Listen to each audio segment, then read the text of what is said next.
السلام علیکم ورحمۃ اللہ وبرکاتہ۔ اعوذ باللہ من الشیطان الرجیم، بسم اللہ الرحمن الرحیم۔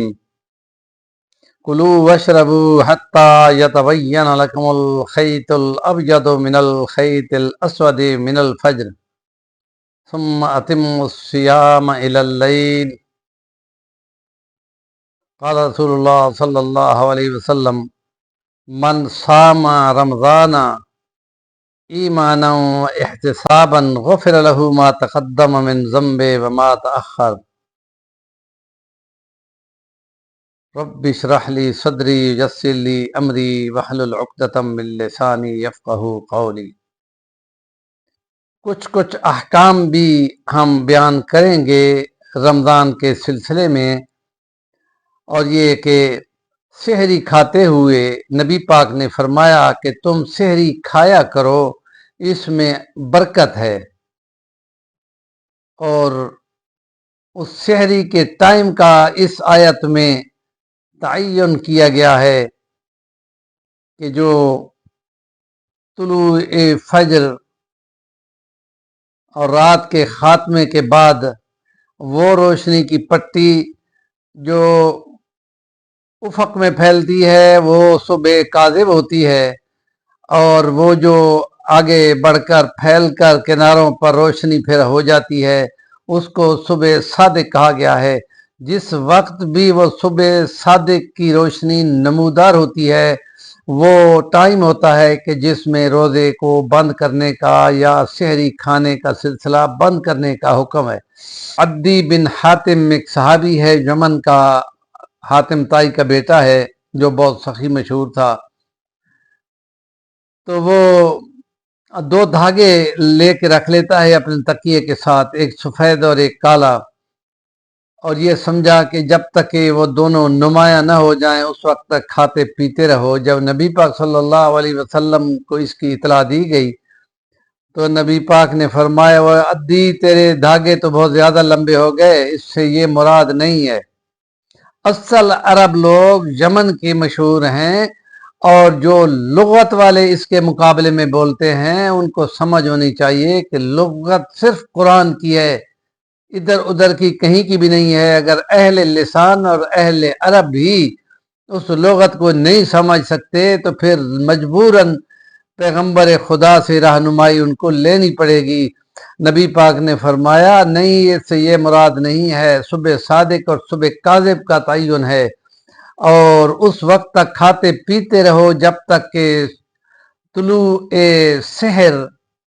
نہ ہو جائے اور روشنی پھیل کے سامنے نہ آ جائے۔ تو اس لیے اس کا ٹائم ہوتا ہے کہ مسجدوں میں اس کے لیے باقاعدہ ہوٹر بجائے جاتے ہیں کہ اب ٹائم ختم ہو رہا ہے، اور 2-3 منٹ کے بعد پھر اذان دے دی جاتی ہے کہ اب وہ ٹائم گزر چکا ہے، اب یہ اس ٹائم تک نہ کھاتے رہو۔ اب اس سلسلے میں ایک حدیث کا ذکر کرتا ہوں جو سوشل میڈیا پہ چل رہی تھی کچھ دنوں سے، کہ اس وقت تک کھاتے رہو جب تک کہ تم جو پیالہ تمہارے ہاتھ میں ہے وہ اس میں سے جو پھینکو نہیں، اس کو فوراً اس میں جو کچھ بھی ہے وہ کھا لو۔ اسے یہ مراد بالکل نہیں ہے کہ کھاتے رہو ادھر اذانیں بھی چھوٹتی رہیں۔ وہ ہوٹر ہے جو اس کا تعین کرتا ہے کہ اب کھانا پینا بند کر دو، ورنہ وہ روزے کی کیفیت اور اس کے احکام اس کے خلاف جائیں گے، اور وہ جو حکم ہے کہ اس صادق کلیئر ہو جائے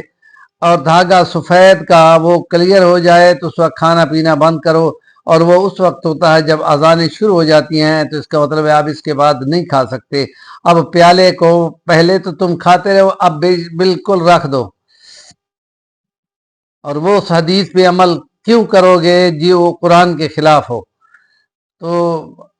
یہ بنیاد ہے کہ جو چیز کوئی ایسی حدیث جو قرآن کے مفہوم سے کے خلاف جاری ہو وہ قبول ہی نہیں ہے، کیونکہ قرآن خدا کا کلام ہے، نص قطعی ہے، اور اس کے حکم میں اسی طرح یہ جو اپنے روزے کو رات تک مکمل کرو سے مراد نہیں ہے کہ اندھیرا چھا جائے۔ اس کی تشریح نبی پاک نے کی ہے کہ جو ہی سورج غروب ہو جائے تو یہ رات کی ابتدا ہے، اور تم نے دیکھا کہ سورج اب غروب ہو چکا ہے تو اس کے بعد اذانیں شروع ہو جاتی ہیں اور روزہ کھول سکتے ہیں، لیکن اس کو رات کے تعین میں رات اندھیرا مراد لے لیا جائے تو وہ پھر اسی طرح کی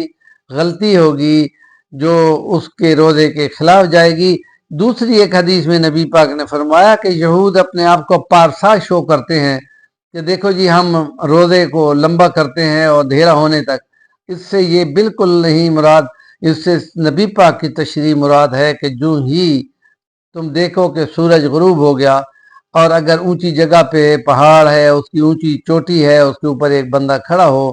تو اس کو سورج ڈوبتے ہوئے نظر آ جائے کہ اب مجھے نظر نہیں آ رہا، تو پھر آپ باقاعدہ اذان شروع کر کے روزہ کھول سکتے ہیں، اور یہ نہیں کر سکتے کہ کچھ اندھیرا ہو جائے تو پھر ہم روزہ کھولیں گے۔ یہ اپنی مرضی کا تعین تشریح حدیث کا یا تشریح قرآن کا ہرگز نہیں ہو سکتا۔ ہمارے چینل کا نام ہے صفی الوانی، ضرور سبسکرائب کریں اور کام کی بات کا کمنٹ دیا کریں۔